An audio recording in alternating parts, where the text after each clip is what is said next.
এর পর্দার অন্তরালের মা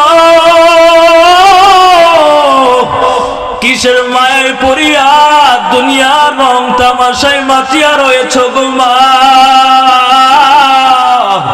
কিসের মায় পড়িয়া দুনিয়াতে বেপরদা হয়ে ঘোরো, কিসের মায় পড়িয়া দুনিয়ার জমিনের নামাজ সারিয়া দাও, কোন গুনার তাড়নায় পড়িয়া আল্লাহকে তুমি ভুলে গেছো রে মা। এই দুনিয়ার জমিনে নবীজি জানায় দেয়, নারীরা যদি আম্মা জানা আয়েশার মতো জীবন গড়তে পারে, খাদিজাতুল কুবরার মতো জীবন গড়তে পারে, ফাতেমা রাদিয়াল্লাহু আনহার মতো জীবন গড়তে পারে, ওই নারীটা মৃত্যুবরণ করতে দেরি আল্লাহ তাআলা ওই নারীকে জান্নাতের মেহমান বানাইতে দেরি করবে না। সুবহানাল্লাহ জোরে বলেন। এই জন্য মুসলমান নবী জানায় দেয়, যেই লোকটার চেহারা কিবলার দিকে থাকে ওই বান্দা হবে জান্নাতি, আর যার চেহারা কিবলা থেকে ভিন্ন দিকে ঘুরে যাইবে ওই বান্দা হবে জাহান্নামী। এবার আল্লাহ তাআলা মানুষদের ভিতরে যাচাই বাছাই শুরু করে দিবে, দুনিয়ার জমিন থেকে যারা মারা গেছে কাদের চেহারা কিবলার দিকে আর কাদের চেহারা ভিন্ন দিকে। আল্লাহ বলবে, যার চেহারা কিবলায় তাকে জান্নাত দিয়ে দাও। এরে মুসলমান, আল্লাহ না করুক যদি আপনার আমার চেহারা কবরে রাখার পর আপনার আমার চেহারা যদি কিবলার দিকে না থাকিয়া ভিন্ন দিকে হয়ে যায় তো উপায় কি হবে? আরে মুসলমান, আল্লাহ তাআলা এবার যেই নাফরমান বান্দার চেহারা কিবলার থেকে ভিন্ন দিকে ঘুরে গেছে ওই নাফরমান বান্দাকে ধরিয়া বলবে, এরে নাফরমান বান্দা, এরে নাফরমান, তোর কাছে কি আলেম ওলামা বয়ান করে না? তোর কাছে কি দ্বীনের দাঈরা পৌঁছে নাই? তবুও কেন গুনাহ করে আসছো? গুনাহ করে কেন কবরে আসছো? আল্লাহ এবার ফেরেশতাদেরকে ডেকে ডেকে বলবে, রে ফেরেশতা, এই নাফরমান বান্দার আমলনামাগুলোকে বাম হাতের ভিতরে দিয়ে দাও। ফেরেশতারা হুকুম পাওয়ার পর এবার যেই মাত্র ফেরেশতারা গুনাহগার বান্দার আমলনামাটা বাম হাতে দিতে যাইবে ওই মুহূর্তের ভিতরে আল্লাহ তাআলা ফেরেশতাকে থামায় দিবে, এরে ফেরেশতা, এই গুনাহগার বান্দার আমলনামাগুলা বাম হাতে দিবা, ঠিক আছে, কিন্তু সহজে দিলে চলবে না। আল্লাহ বলবে, ফেরেশতা যখন নির্দেশ দেওয়ার পরে ফেরেশতা বলবে, আল্লাহ কেমনে আমলনামাগুলা দিয়ে দিব? আমার আল্লাহ বলবে, এই নাফরমান বান্দার বুকটা মাঝখান দিয়ে ছিদ্র করে দাও। এই বান্দাকে আমি আল্লাহ দুনিয়াতে কম নিয়ামত দেই না,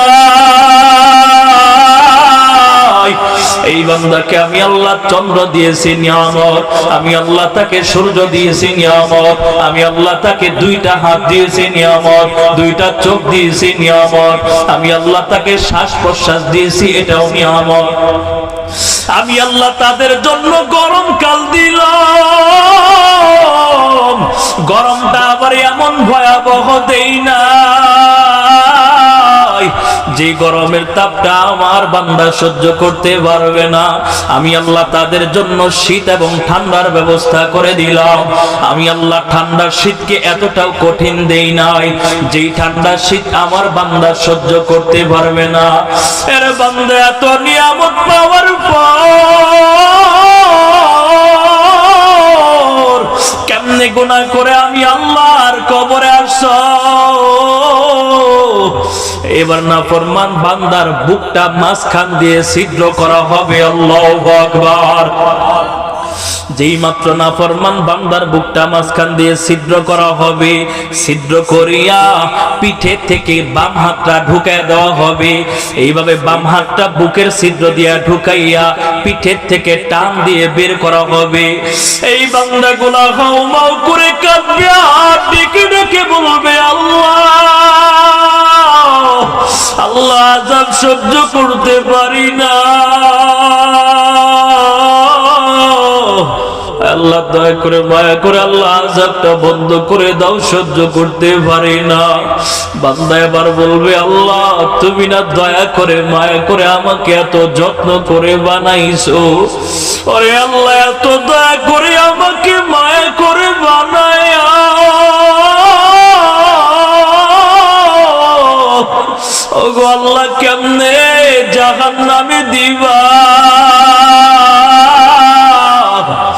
আমার মালিকের দরবারে বান্দাটা হাউমাউ করে কানবে, তবুও আল্লাহ ছাড় দিবে না। যেই মাত্র বাম হাতটা ছিদ্র দিয়া ঢুকাইয়া পিঠের থেকে বের করে ফেলবে, এবার আল্লাহ তাআলা হুকুম দিবে, না ফরমান বান্দার আমলনামা বাম হাতে দিয়ে দাও।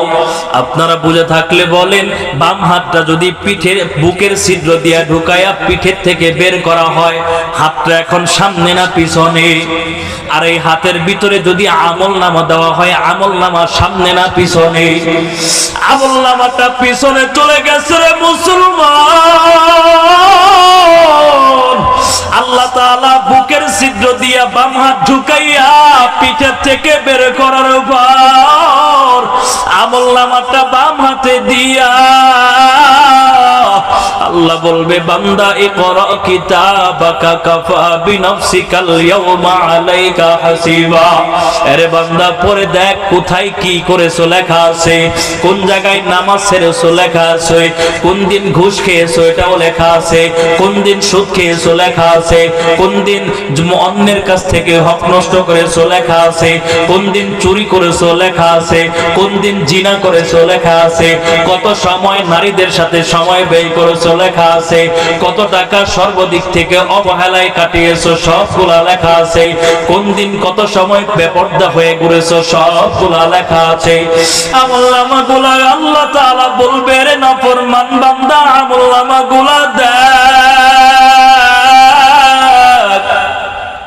ফেরেশতা এবার ডেকে ডেকে বলবে, আল্লাহ আমলনামাগুলা কেমনে দেখবে? তাদের চোখ দুইটা তো সামনের দিকে, কিন্তু আমলনামাগুলা তো পিছনের দিকে চলে গেছে, ঠিক কিনা জোরে বলেন? আল্লাহর দরবারে বলবে, আল্লাহ আমলনামা তো পিছনের দিকে চলে, কিন্তু চোখ দুইটা তো সামনের দিকে, আল্লাহ আমলনামাগুলা তারা কেমনে দেখবে? এবার আল্লাহ তাআলা ডেকে ডেকে বলবে, রে ফেরেশতাদের দল, এই নাফরমান বান্দার ঘাটটা মুচুর দিয়া পিছনের দিকে ঘোরাও। এই নাফরমান বান্দার ঘাটটা মুচুর দিয়া পিছনের দিকে ঘোরায়া নিয়ে যাও। কিতাবের ভিতরে লেখা হয়, মুসলমান যখনই এই নাফরমান বান্দার ঘাটটা মুচুর দিয়া পিছনের দিকে করে নেওয়া হবে, নাফরমান বান্দার ঘাড়ের রগগুলা টাস টাস করে ফেটে যাবে। এই নাফরমান বান্দাগুলা ঘাড়ের রগগুলা ফেটে যাওয়ার ব্যথার তাড়না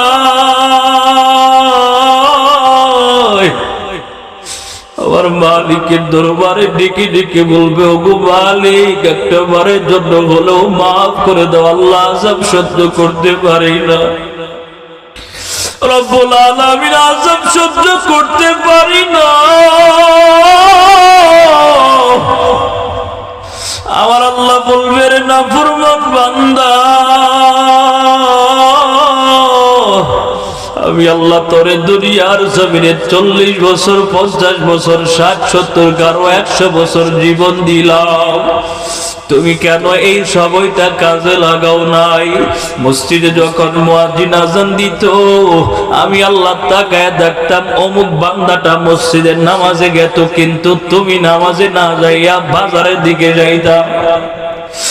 এই মাত্র যখন ঘাটটা মুচুর দিয়া ঘুরাবে রে মুসলমান, বান্দা হাউমাউ করে চিৎকার মেরে বলবে, আল্লাহ দয়া করে মায়া করে আল্লাহ আযাবটা বন্ধ করে দাও, সহ্য করতে পারি না।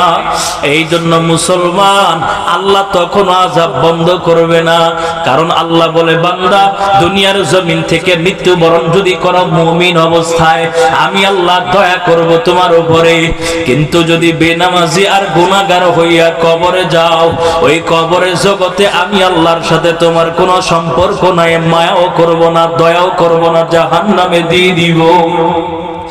এই জন্য মুসলমান আপনাদের কাছে পায়ে হাত ধরে বলে যাই, এই দুনিয়াতে যতদিন বেঁচে থাকবেন ভাই গুনাহ সারিয়া দাও রে ভাই, হাতের গুনাহ সারিয়া দাও, চোখের গুনাহ সারিয়া দাও, পায়ের গুনাহ সারিয়া দাও, অন্তরের গুনাহগুলো সারিয়া দাও। এর যুবক সন্তান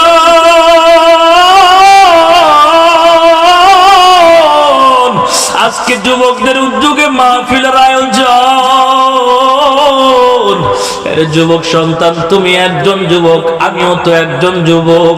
আমি যদি চাইতাম তোমার মতো আমি শার্ট প্যান্ট টাই পরে ঘুরে বেড়াইতে পারতাম, কেউ আমাকে বাধা দিত না। আমি যদি চাইতাম দাড়িটা তোমার মতো ক্লিন শেভ করে পারতাম, তাও আমাকে কেউ বাধা দিত না।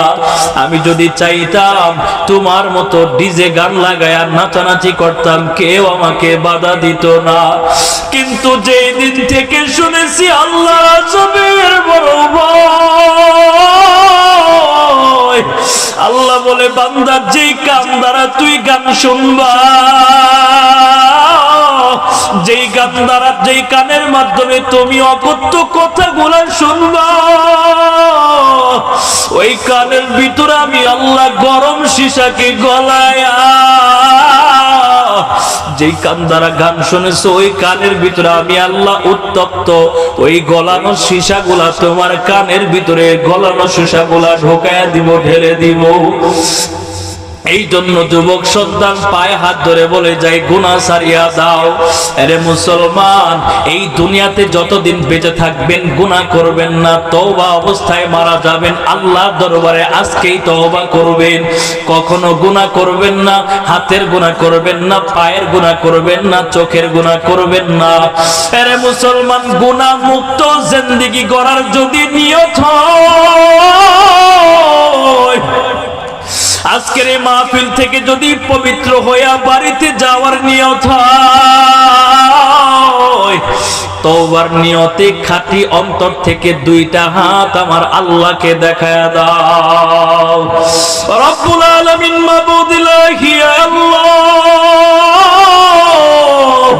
আল্লাহ তাকে দেখো রাধানগর জামে মসজিদের উন্নয়ন কল্পে আল্লাহ যুব সমাজের উদ্যোগের আজকের মাহফিল, আমরা কতগুলা গুনাহগার বান্দা আল্লাহ তোমার দরবারে হাত বাড়াইলাম। দয়া করে মায়া করে আল্লাহ দুনিয়ার জমিন থেকে আমাদেরকে জাহান্নামী বলে ডাক দিও না। আল্লাহ তওবা করতেছি, আর গুনাহ করব না, আর দাড়ি কাটবো না, আর বেনামাজি হব না, আর বেপর্দা হব না। আল্লাহ গুনাহ মুক্ত জীবন গড়ার চেষ্টা করব, তোমার কাছে তওবা করলাম রে আল্লাহ। সর্বদিক থেকে আল্লাহ আমাদেরকে গুনাহ মুক্ত জিন্দেগি গড়ার তৌফিক দাও, আমিন।